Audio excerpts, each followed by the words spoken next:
Blog Talk Radio.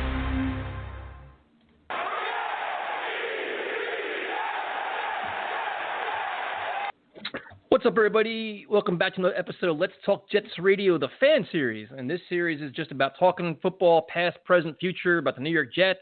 I'm your host, Tyson Roush, and I'm trying out more microphones, more software, more kinds of stuff. So if there's any kind of glitches, I take complete blame for it. I'm doing the best I can. I'm not very technically savvy either. And I also live by a Harley-Davidson dealer, so you may hear motorcycles. The friggin' ice cream man is out, so you may hear the ice cream man. So you may hear all kinds of stuff. So what we're going to do is we're going to bring on Jared Coven, another great Jets fan, talk some football. Jared, Tyson, what's up, man? How are you, Tyson? Thanks for having me on. Oh, of course, dude. My pleasure. So let's start from the beginning, Jared. What made you a Jets fan? Well, my dad's had season tickets for 41 years now, so I think that explains it all. Been a fan for, I'm 32 now, so I guess forever, as many years as that, as I can remember now. So it's been a long haul for me and an even longer haul for him. Which stadium do you like better? You like the Meadowlands or do you like MetLife? Well, I'll tell you, as I actually got to experience a suite the last game of the year. I used the whole points and everything like that. So I was able to experience a suite. And I'll tell you, if you're going to if you have the money to do that, I prefer the new stadium. But if you're an average Joe like most of us, I prefer the old stadium. Easier to get out. The traffic is just easier. And, you just don't have to worry about, leaving early or whatever, because it is a nightmare to get out of there. Yeah, don't you think the environment, too, in the Meadowlands is so much better? Like just the fans, the acoustics, the passion. Just seems like a different ballgame in the other stadium, didn't it? I totally agree. I felt like the other stadium shook a little when it was when the Jets were good and it was loud and less opposing fans intruded the stadium. And you got to remember, other than maybe thinking quickly, a couple years in the 10-year run at MetLife, they have been awful, the Jets. So I don't know if that has anything to do with it, but a lot of fans intrude that stadium, and whether it was the year in 15 with Bowles when they were 10-5, there were still a lot of opposing fans. I don't know what it is between that stadium and this stadium that this happens, but you're 100% right. The old stadium was just it was a difference maker. Yeah, well, I think the difference is that they priced out all the diehard fans. Like I had tickets since 1995, and it was like every week you knew you were sitting next to. And then at MetLife, it's like it changes every day. Like you don't know who you're sitting next to. It's a revolving door. It's opposing fans. It's not that much fun. It's so much different, man. It's like, and like you said, and they've sucked for so long recently. It's just like nobody wants to go to games. You're right. If it wasn't for, my tailgate and, my friends and, what we have, created since MetLife, really, I don't know. I really don't know where I would be at. I actually have been to 70 straight games, so 7 years in a row, 10 games a year. But it's more looking forward to the tailgate than it is to the actual game. I really just don't know what boat I would be in if I didn't have the great tailgate. So that really, makes the experience so much better than it is.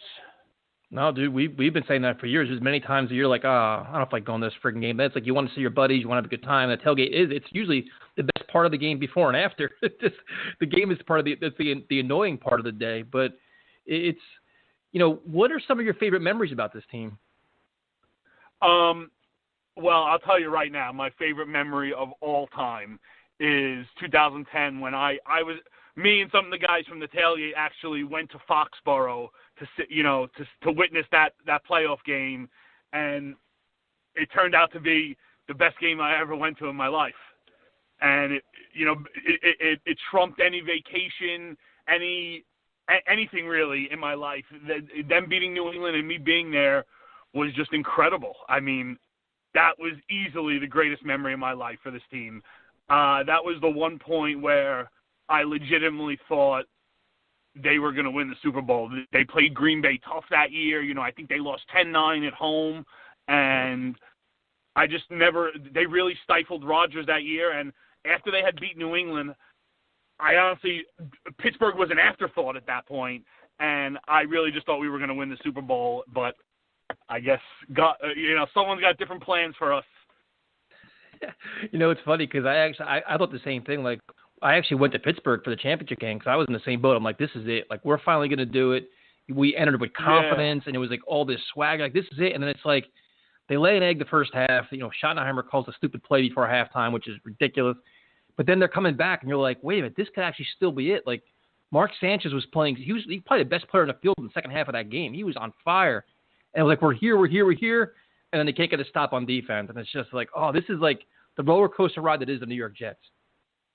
It really was. Like, if they would have just shown up a little bit in the first half, it would have been, probably Super Bowl bound. But, first and goal on the one. How many times have we seen this team, not just that year, but, in general, first and goal on the one, and they can't get in, and that was a heartbreaker. I mean, I was actually at the game in the wild card round in Indianapolis. That was just another, great memory down memory lane, and I don't know, there was something special about those two games that I may have never felt, like maybe the Eric Decker overtime touchdown or the Santonio Holmes against Houston, down 10 with like 2 minutes left.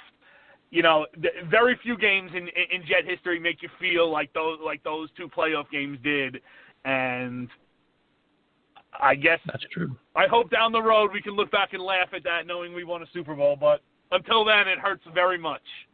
No, and many times those are the games that keep us going. Like, it's just like even last year when it was like a horrific year, they beat the Cowboys, they beat the Steelers, they beat the Raiders. It's like we just a glimmer of hope. Just give us something, some kind of glimmer of hope because things have been so bad. It's like it just like cut us a break already. It's like we paid our dues. Like the football gods have punished us enough. Like we're due for a turnaround now. So it's a crazy ride, man.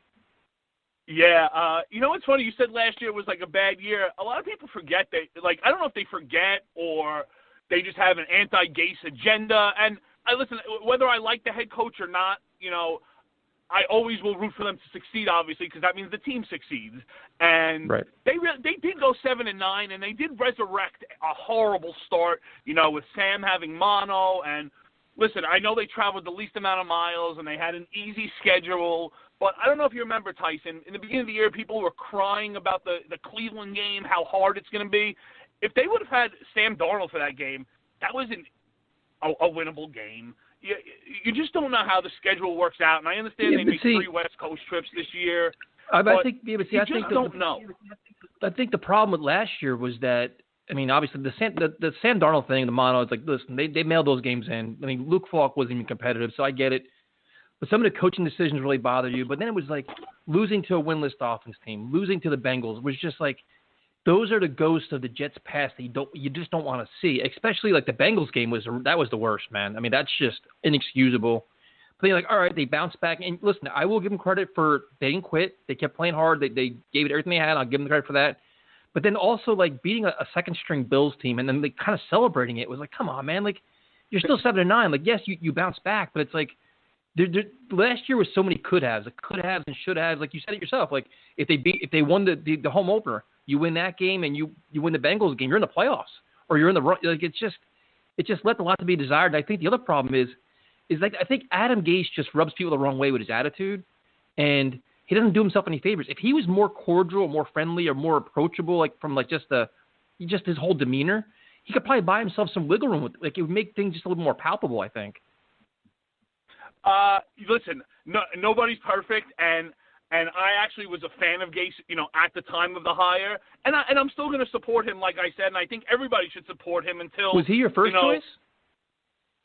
No, of course not. But I thought going in he was a good offensive mind, and I think Tannehill's numbers, while healthy, were fairly decent, for a guy like Tannehill, who I still think isn't the greatest quarterback and isn't worth what he was paid. But I wasn't against the hire, and I still think the Jets could have a decent offense, especially if the O-line pans out. And if Sam takes that next step, Jordan Palmer was on the NFL Network earlier, and he talks very highly of Sam always. I think if Sam takes the next step, and I know the receivers aren't great, but I think he can elevate the team, and if Bell has some holes to run on, then I think the team could become, especially with a 7th playoff team, that I really think things could work out for them potentially. But if they struggle and they win less games than last year, even if the schedule is impossible, then I think Gase does, should go. I obviously we don't know what they're gonna do, and obviously this is his first year with Joe Douglas, so I don't know if that weighs in at all. But Sam has to take a leap this year, and if he doesn't, then it's on Gase, obviously. Yeah, you said a lot there. I think we all expect Sam. I think Sam has a world of talent. Like, I don't understand all these narratives where like a make or break year for Sam and all this other stuff. I'm not buying none of that stuff. He has a world of talent. Now it's a matter of A, staying healthy, staying on the field, and B, taking his game to the next level on his own, but then also being coached well. But the question I have for you is, and you kind of touched on it yourself, is does he have enough pieces around him where everybody's really high on Chris Herndon, but can Chris Herndon stay healthy and stay on the field? Ryan Griffin did some good things, but are the receivers enough for him? Does he have enough weapons around him to actually really maximize his skill set? Well, that's a good question, and it's really like it's a lot to ask Denzel Mims to be even an impact player at this point because, listen, he was a 2nd-round pick. He's not even a top 10 pick, and they have a lot of unproven guys there. Crowder's a slot guy. Berrios, I guess, is a slot guy. But here's my question to you, Tyson, is did Tom, other than Randy Moss and when Gronkowski was hurt, did Tom Brady have great receivers? He had great slot receivers, and we have a very good slot receiver. Did Tom Brady have an all-star cast out there? No. And listen, I'm not saying Sam is Tom Brady, but does Russell Wilson have an all-star cast there? Good to great quarterbacks, which I think many Jet fans think Sam is. They elevate the team and the guys around them. And but they're also but the one catch there though is also the play calling and the system they put around them too. With Tom Brady, they're getting the ball out of his hand in like 3 seconds. Running the ball, smash mouth. You knew the identity, the game plan, the play calling, all that stuff listen, Tom Brady is the best of all time, but they help him a lot too. Like, they don't there's certain things Sam is very good at that they weren't even letting him do last year. Like, roll him out of the pocket, let him move around, certain things, you got to cater your offense to your quarterback. I totally agree with you. And there could be a little friction, and there could be friction there, but only time's going to tell whether he's more comfortable this year and whether Gase is a different play caller, now that Sam's more comfortable and that the O-line is hopefully better. But that's what, we'll see. And we'll see if Gase is the right coach for this team or not. And if he's not, it's not good because that means we have to start again. Yep, that's the biggest fear. To be honest with you, I would love for Gase to be great and figure it all out because you don't want to keep changing coordinators every 2 years. That's the last thing you want to do. But right. So you kind of hope that he does flourish like that, and he does. It's very frustrating, man, because we want it to all work out. I think Sam can do it. The receivers kind of concern me, but then you look at the defensive side of the ball, and to me, they improved the secondary. They signed a bunch of corners. You're getting C.J. Mosley back. The defense, what do you think their level is? They've got to be, top 15, top 12 defense this year, you think? The thing is with last year's defense, and I tell people a lot that I think the stats are a little deceiving with the run defense. And I'm not going to tell you that the run defense isn't good, Tyson, but when you get thrown on like that, nobody runs the ball. And that's just common sense. But I do like the guys they added, Pierre Desir. These guys are mediocre corners, and they're better than what we had. I'm a big Bless Austin guy. I think the guy's got a world of talent. He just needs to stay healthy. And I'm excited to see what, Adams. I'm excited to see what the 3rd-round pick out of Cal, I'm excited to see what he does. And I'm excited to see the Adams-Mosley dynamic for the first time, really, except for a half versus Buffalo. I think 2 all-pros like that on a defense could be dynamic. And They just need to figure a way to get to the quarterback. And if they can somehow figure a way to get to the quarterback somewhat consistently, then I think it's top 7 for sure. Wow. Because that shores up the back end. Yeah, I think if Ashton Davis can play, that frees up Adams even more. That makes it a really, really interesting defense. You add in Mosley. But what do you think about this Adams contract saga? Do you think they get something done with him before the season starts? I don't, but I would be surprised if they do. I think they tried to trade him twice now, and his value isn't as high as the Jets and everyone else perceives it to be. But I think they have no choice to re-sign him at this point. But I'd like to hear what you think actually as well. This to me, I think, is fascinating. I pay him. I get the deal done. I don't waste my time. You can add years onto his contract. You can find a way. I think because my fear is it becomes a distraction. To me, there's a lot of similarities with Revis. And I think, to me, he's a versatile player. And, like, the comment I hate the most is when they say, oh, he's only a safety. To me, he is so much more than a safety. He's like a hybrid linebacker. He does it all. He's a pass rusher. He's an emotional leader. He's a recruiter. He's respected. He's all pro. I just get a deal done, dude. I find a way. And if somebody says he's only worth 16 and he wants 18, that $2 million a year, I really don't care about. Just get it done. Like, these are the kind of guys we've been wanting for years. You finally have them, now you keep them. You know what I mean? Like, it's just, to me, this is a no-brainer for me. I agree that if it's a couple $1 million difference, no-brainer. Yep. He does impact the game differently than any other safety right now, to be honest with you. But I think if they could have gotten 2 first-round picks, I think everybody would have been okay with it. And I'm not telling you that one way or the other it's a bad or a good trade, but I think if they could have gotten 2 1s for Adams, I really think that they would have definitely done it. I don't think a 1 and a 2 would have been okay, but I think them drafting Ashton Davis gives them security either with May or with Adams.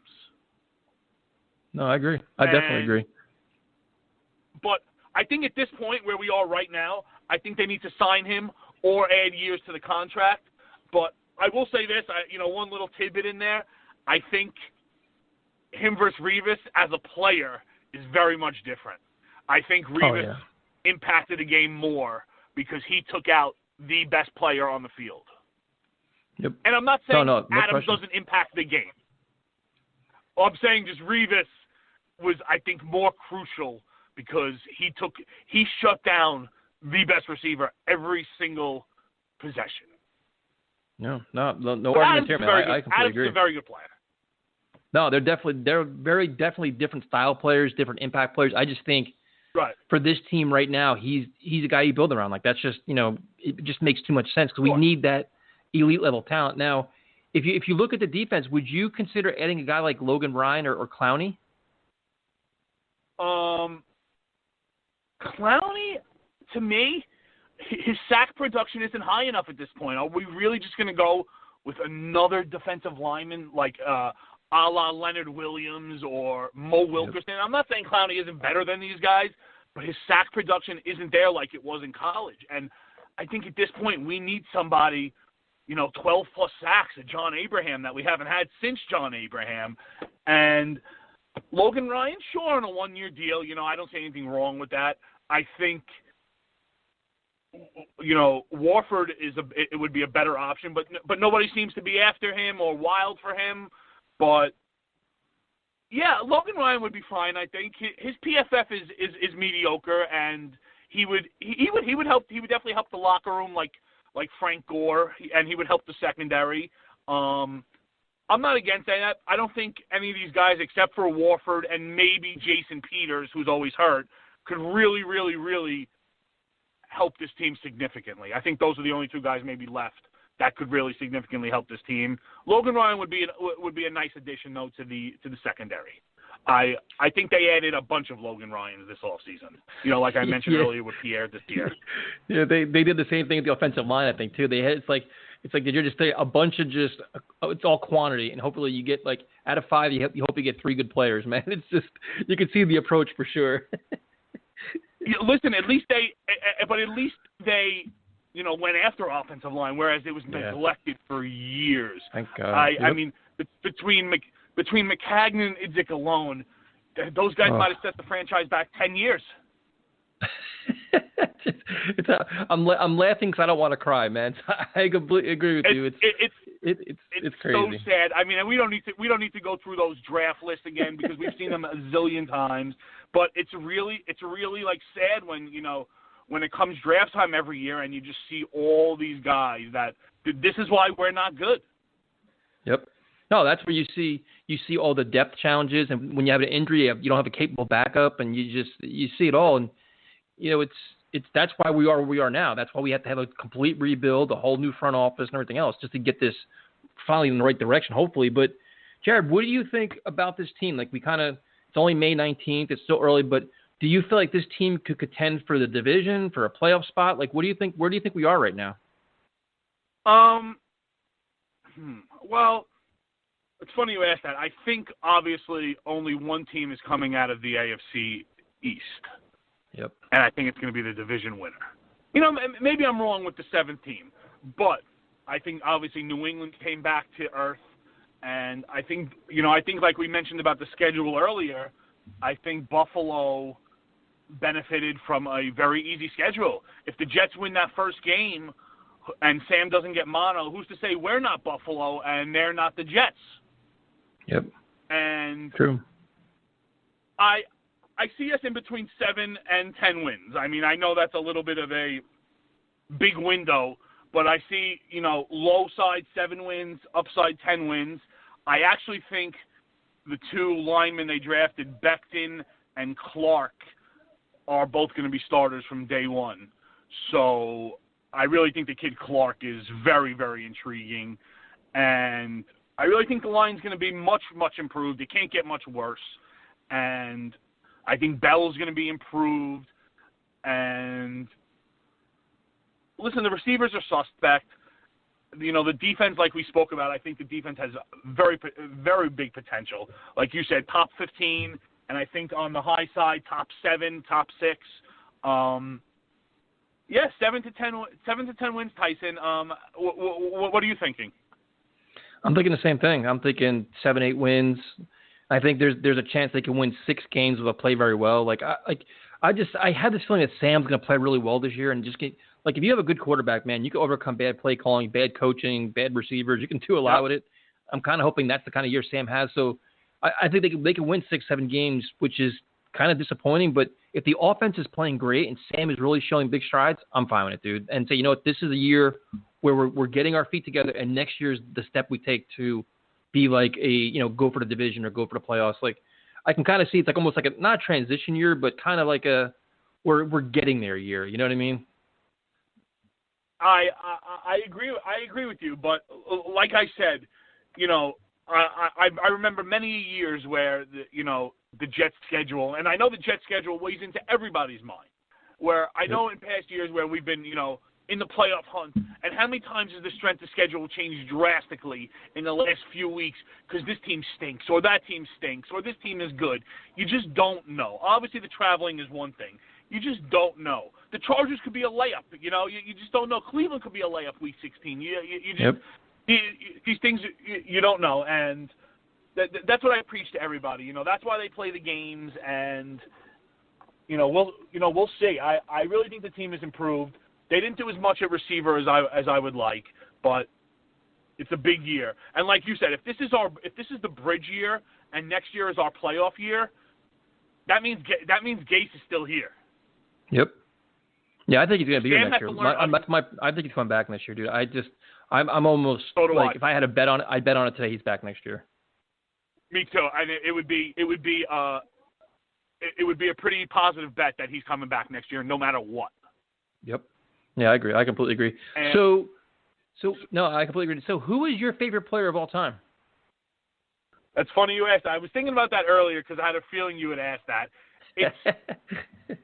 There's no, it's funny with a team like the Jets. It's so hard to say because they don't have a Super Bowl hero, and they it's so hard that I've had a few guys. It's either Corbett or Curtis Martin. Okay. And can't go wrong with either one of them. I can't give you one. But I'll tell you, if Sam Darnold becomes good, he'll easily be my favorite Jet of all time. All right, so who was a better receiver, Corbett or Keyshawn Johnson? For the Jets, Corbett. Really? That's you thought Corbett was better than Keyshawn said Keyshawn? some things I don't like. All right, now here's the. I think the best Jet receiver of all time is Jericho Khatri. Oh, I mean, you think he was better than like Keyshawn and Corbett and Coles and Moss and all those guys? Tyson, if you break down the stats, later on, whenever you have a free minute, you might see where I'm coming from. Keyshawn had some monster years, dude. I mean, he's a Pro Bowl receiver. So was Corbett. Corbett was like the third down machine. I'm telling you, look at the stats, Tyson. I'm telling you. And then you look at even guys like Wesley Walker and Altoon, and there's a lot of guys with much better numbers. I mean, I love Khatri, dude. I loved him, but Khatri is. I'm telling you, if you just go by stats, and listen, I'm sure there's other things that the other guys brought, and they were part of maybe bigger plays or whatnot. But I'm telling you, you have to look at the stats, Tyson. That's an off topic that me and you could discuss another time. All right, now here's a good one that we got a lot of debates about.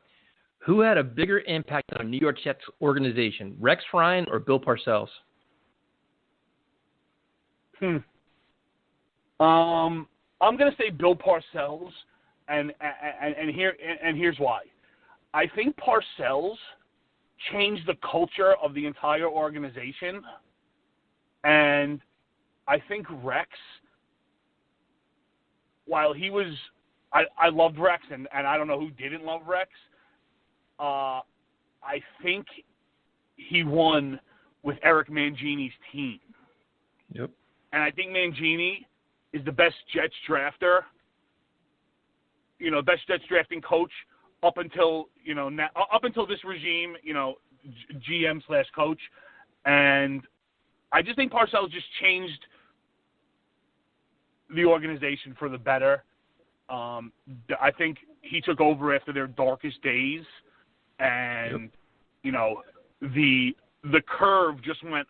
Speaking of curves in this day and time, the curve just went way up for the Jets. Whereas, as bad as people, aside from the last 8 years, as bad as people want to say the Jets organization was, they've been pretty good.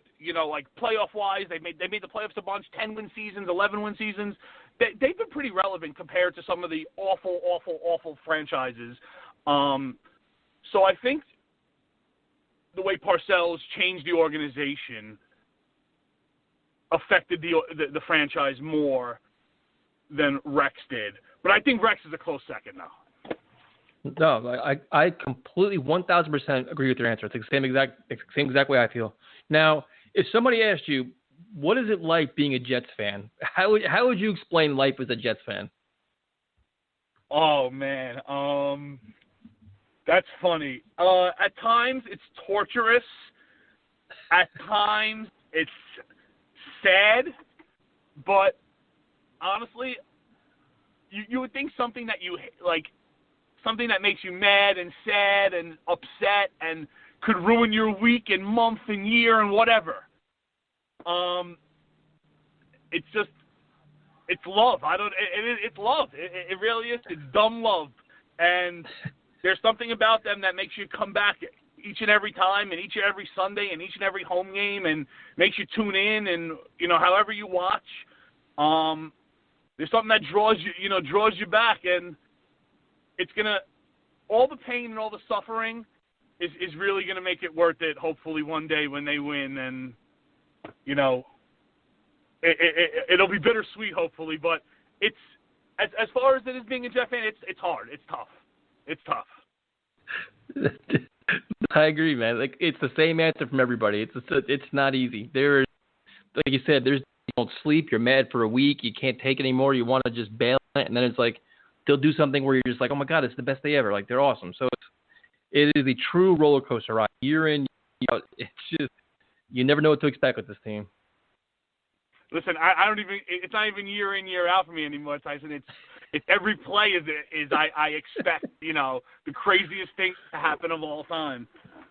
Yeah, it's true. Like, I'll never forget, even this year, you wake up and it's like, number 14 is not playing. Like, what? Like, he has mono. I'm like, mono? Like, have we not, like, it's just, you cannot even make it up, man. It's just, I'll never assume anything with this team anymore. You know, it's funny. I was at training camp either the day before or 2 days prior, and I always tune into the Gates press conference, after training camp and whatever, and I was actually watching live, and just, he comes up and he goes, 14's not playing, and, like, it didn't even register in my mind, because that's another thing I can't stand that he does. You have to, like, obviously you know who 14 is, but when he starts naming numbers that you don't know, it's like, why can't you just say the name? But when he said 14's not playing, it didn't even register. And then 2 seconds later, I'm like, what do you mean 14's not playing? And it was just, it just felt like kidding me. Like I said before, you expect the absolute worst and the craziest things to happen of all time. And that, getting mono is right up there with the best of them. Yeah, you can't make it up, man. Like, it's just, you just shake your head and then you just wait for your phone to blow up. You're like, oh God, here comes the text messages, here comes the jokes, here comes the punchlines. It's like, but like you said though, it's like, it's only a matter of time, man. Like, there's gonna be that day when it's all turned around and we finally get over the hump, and that's gonna be it's gonna be epic, I think, at this point. Listen, from your mouth to God's ears, honestly, because just. It's just so hard sometimes, and like you had tickets, but it's just going there. And I actually sit in a section in the mezzanine where they took away the PSLs like 2 years ago, and nice. Like they didn't do anything for like the people who have already paid or paid into the PSLs, so. It kind of rubs you the wrong way a little bit when they're so bad. Like, if they were the Patriots and they wanted to play these shenanigans, you know what, whatever. But, like, it was crazy during that time. And, like I said, I expect the absolute worst. And, I don't know, I'm a sucker for this. And I love them. And like you said, it's going to be epic when they do finally turn this around. Yeah, that's the one thing about the organization, like off the field. Like, they do a lot of weird things and how they treat the fans and the things they assume about the fans, and like they're almost like we're glutton for punishment and they don't care. And it's unfortunate because I think they could do a lot more, and they don't. They're just kind of tone deaf to so many things, but it is what it is. I mean, I don't think they're ever going to learn at this point. If they haven't learned by now, they're never going to learn. I think. I will say this: in the past like 5 years, they definitely have like tried, like whether it's like the VIP training camps where you just, you sit under a tent with like, 30 or 40 other fans, and, they come over and sign autographs or whatever, and you get a different perspective than the general public. Or like I was invited to, they invited me to like this fan like meeting where you like basically, you got a tour of the whole facility, which was awesome. And, you got to basically complain to them, and they took it on the chin. You sat in the players' meeting rooms, and they fielded complaints and questions and whatnot, and it was a pretty cool event. I definitely have been to a few events the last few years where it makes you feel like it's worth something. What you're paying into and your tickets and whatnot, but. I couldn't agree more. Some of the things they do is just like so head scratching, and they really need to listen. Winning cures everything. That's just the bottom line. Yeah, it does. But if they were winning, it does. But the other thing they could do too is just be more like I go back now. I used to go to Hofstra for training camp. I used to go to all the things. I used to go to all events. They had a nice event last year. They had an event where the all-time team signed autographs at the stadium. The one Saturday we went to that, but. It's like the only way to get this fan base back is to do more and give back more. Like, have more fan events, have more things where, obviously it's hard now during a pandemic, but, do more things where the players are more available to the fans and do things and give back and have events and have, just do more, man. Like, you just got to, it's like we haven't been winning. So if you're not going to win, do more to get everybody stay involved more, enjoying the team. They don't do that. No, they really don't. But I will say this: they do a lot more than per se like the Giants. And I understand the Giants are a totally different organization, but like for example, like the draft party, Like, there are years that the Giants aren't even, like, there. And I just think that sometimes they put a good foot forward and sometimes they don't, and their effort is inconsistent. And I just hope that that changes and the way they run their organization changes. Because clearly, you know, the fan side of it and the football side of it go hand in hand because both things aren't done properly. Yeah, it's true. That's true. It's very true, man. That's great. Well, Jared, first of all, I want to thank you for your time, man. I definitely appreciate it. And, you know, we're going to post this interview all over the place. What is the best place for other Jet fans to get in touch with you and talk some football? Twitter. Okay. What is your Twitter handle? Section 203A Prez. All right. That's easy enough. So what we'll do is we will get that information out. I want to thank you for your time, man. I definitely appreciate it. This has been a blast, man. I really enjoyed this. I had such a good time, Tyson, and I would, you know, anytime you want to have me on again, I would love to do it. Most definitely, man. Jared, thanks for your time. Appreciate it. Thank you, buddy. Appreciate it. Have a good night. All right, that was Jared Coven. Yeah, it was fun, man. It was a lot of fun. Definitely talk. You know, it's always fun to hear different perspectives from longtime fans, and then as opposed to newer fans. So you can listen to the show. We're on SoundCloud, Spreaker, iTunes. We're on YouTube. Let's Talk Jets Radio, Instagram and Twitter at Talk Jets Radio. I'm TRoush21 on Twitter, and that is it. Keep working on microphones, and we'll see what happens. Talk to you guys next time.